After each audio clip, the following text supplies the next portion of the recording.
Thiruvananthapuram Peroorkada SAP ക്യാമ്പിൽ police trainee ആത്മഹത്യ ചെയ്ത സംഭവത്തിൽ കുടുംബാംഗങ്ങളുടെ മൊഴിയെടുത്ത ക്രൈംബ്രാഞ്ച്. ആനന്ദിന്റെ മരണത്തിൽ അമ്മയും സഹോദരനുമടക്കം ഉന്നയിച്ച ആരോപണങ്ങളിലാണ് മൊഴിയെടുത്തത്. ആത്മഹത്യയ്ക്ക് പിന്നിൽ മേലുദ്യോഗസ്ഥരുടെ മാനസിക ശാരീരിക പീഡനങ്ങളാണ് എന്നാണ് കുടുംബം ആവർത്തിച്ചത്.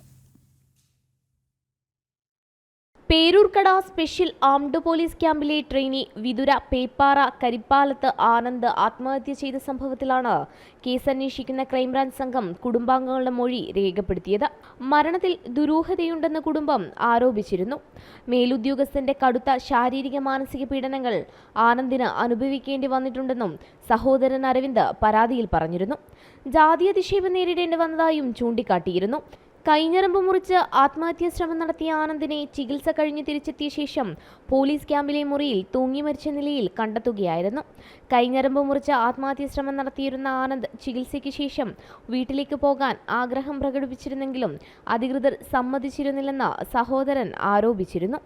അമ്മയടക്കം പറഞ്ഞിട്ടും ഉന്നത ഉദ്യോഗസ്ഥർ അനുവാദം നൽകാതിരുന്നത് മനപ്രയാസമുണ്ടാക്കിയെന്നും പരാതിയിൽ പറഞ്ഞിരുന്നു. മനുഷ്യാവകാശ കമ്മീഷനും മുഖ്യമന്ത്രിക്കും കുടുംബം നേരത്തെ പരാതി നൽകിയിരുന്നു. ജനം, തിരുവനന്തപുരം.